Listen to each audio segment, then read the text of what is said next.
Ce qu'on va voir aujourd'hui, c'est un témoignage personnel, vraiment puissant. C'est l'histoire d'une prise de conscience qui a tout changé. Et c'est un message que l'auteur veut absolument nous faire passer avant qu'il ne soit trop tard. Bon, ça commence fort, n'est-ce pas? Tout ce que vous pensez savoir sur le vieillissement est complètement faux. C'est une sacrée affirmation. L'idée ici, c'est que la société, nos parents, bref, tout le monde nous aurait transmis une vision complètement erronée, et peut-être même sans s'en rendre compte. Alors, première partie, le mensonge que l'on se raconte. On va justement explorer cette illusion dans laquelle beaucoup d'entre nous baignent, souvent sans même le savoir. Pendant 52 ans, sa vie, c'était ça. Cocher des cases. La carrière, check. La maison, check. Le respect des autres, check. Il se décrit vraiment comme quelqu'un qui avait réussi, mais qui était en pilote automatique. Il avait tout ce qu'il croyait vouloir, mais en fait, il ne vivait pas. Il ne faisait que répondre aux attentes. Et voilà, on y est, le cœur du problème. Le plus grand mensonge qu'on puisse se raconter. J'ai le temps, je ferai ça plus tard. C'est cette petite phrase, cette idée qu'on a un stock infini de demain pour enfin faire ce qui compte vraiment. Et ça nous mène tout droit dans ce qu'il appelle le piège du quand alors. Vous savez, ce cycle sans fin. Quand j'aurai la promo, alors je pourrai souffler. Quand je gagnerai plus d'argent, alors je serai heureux. Et bien sûr, quand je serai à la retraite, alors là, je vivrai enfin. Le problème, c'est que les buts bougent tout le temps. On atteint un objectif et hop, un autre apparaît. Le vrai bonheur, lui, est toujours repoussé à plus tard. L'image qu'il utilise est terrible, mais tellement juste. Grimper une échelle pendant 30 ans pour se rendre compte qu'elle était appuyée contre le mauvais mur. Imaginez ça. Des décennies d'efforts pour arriver au sommet, et une fois en haut, réaliser que ce n'est pas du tout là qu'on voulait être. Et le pire, c'est qu'on ne peut pas juste redescendre et choisir un autre mur. Et puis, il y a eu le moment de la rupture, l'événement qui a tout fait basculer. Deuxième partie, à un battement de cœur de 0. Imaginez la scène, une réunion. On discute des projections trimestrielles, le genre de situation ultra banale, presque ennuyeuse. C'est vraiment le calme avant la tempête, le contraste avec ce qui va arriver est saisissant. Et là, d'un coup, la pièce s'est mise à tourner. Tout bascule. Son souvenir suivant, c'est de se réveiller dans un lit d'hôpital, des tuyaux partout dans les bras. Une toute nouvelle réalité, terrifiante, vient de s'imposer. Donc si on résume sa vie sur une frise, on voit bien l'avant-après. Naissance, 30 ans à grimper la mauvaise échelle et à 52 ans, l'événement cardiaque.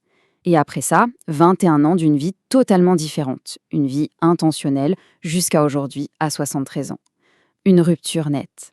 Et c'est là, dans ce lit d'hôpital, face à sa propre fin possible, que toute l'illusion s'écroule. Il a cette prise de conscience, terrifiante, qu'il n'était pas vraiment en train de vivre. Il avait passé 52 ans à cocher des cases, oui, mais pas à vivre.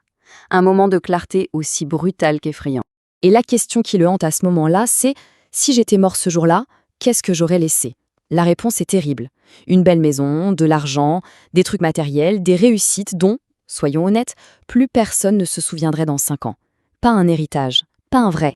Ça nous amène à la troisième partie, et peut-être la leçon la plus douloureuse de toute cette histoire, la monnaie du regret. Il raconte cette anecdote d'un ami à lui. Le jour de l'enterrement de cet ami, son fils dit « Mon père était un homme qui a réussi, mais je le connaissais à peine. Cet homme avait travaillé 70 heures par semaine toute sa vie, bâti un empire, pour que son fils dise ça. La question se pose, est-ce que c'est ça la réussite ?» Et il fait une distinction qui est, je trouve, super importante entre les regrets d'action, les choses qu'on a mal faites, et les regrets d'inaction, les choses qu'on n'a pas faites. Les premiers, les erreurs, les échecs, il dit que ça finit par passer. Ça n'a pas tant d'importance. Mais les seconds, les choses qu'on n'a pas faites, ceux-là, ils nous hantent. Et ce ne sont pas juste des mots en l'air. Ce qui nous empêche de dormir, c'est ça. Ce voyage au Japon qu'on n'a jamais fait. Ce livre qu'on n'a jamais commencé. Cette relation avec un frère qu'on a laissé mourir. Le temps qu'on n'a pas passé avec ses enfants. Les coups de fil du dimanche à son père qu'on n'a pas passé. C'est ça le poids des regrets d'inaction. Alors, après cette prise de conscience, qu'est-ce qu'il a fait? C'est la 4e partie, les leçons tirées de ce qu'il appelle son temps emprunté. Et finalement, ce qui compte vraiment, c'est d'une simplicité presque déconcertante. C'est le temps passé avec les gens qu'on aime. C'est d'avoir un travail qui a du sens. Ce sont les expériences, pas les objets. C'est de créer des souvenirs. Bref, d'être présent. C'est tout. Pas besoin de chercher plus loin. Alors il donne un conseil très direct à une personne de 30 ans.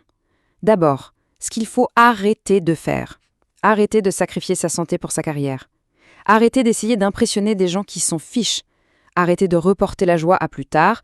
Et surtout, arrêtez d'attendre la permission de vivre. Et en contrepartie, voici ce qu'il faut commencer à faire. Commencer à appeler ses parents plus souvent. Commencer à faire les choses qui font peur. Commencer à dire non à ce qui nous vide de notre énergie. Et dire oui aux expériences qui nous remplissent, qui nous nourrissent. Parce que la vérité, c'est ça. Le moment parfait n'arrivera jamais. Jamais. Il faut arrêter d'attendre un jour. Un jour, c'est aujourd'hui. La vie sera toujours un peu chaotique. Attendre le bon moment est le meilleur moyen de ne jamais rien faire. Et on arrive à la conclusion. 5e partie, votre vie commence maintenant. Il y a une ironie assez incroyable là-dedans. C'est seulement quand on comprend que notre temps est limité qu'on commence enfin à vivre pour de vrai. Faire face à sa propre finitude, ce n'est pas morbide, au contraire, c'est ce qui nous libère. C'est ce qui nous fait comprendre que chaque jour compte et qu'il faut arrêter de le gaspiller. Et tout ça nous laisse avec une dernière question. Une question simple mais vertigineuse.